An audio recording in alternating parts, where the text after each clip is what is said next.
Vivian Ogu was born into a humble Nigerian family. Her home was filled with faith, discipline, and love.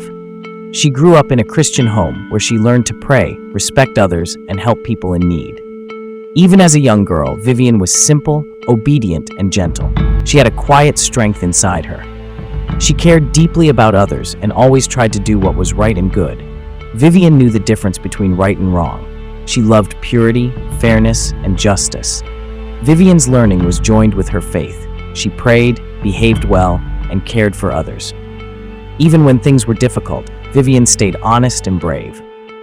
Vivian Ogu shows us that children can love God, do good, and grow into people who protect life and goodness. Follow the path of goodness. Like, share, and subscribe.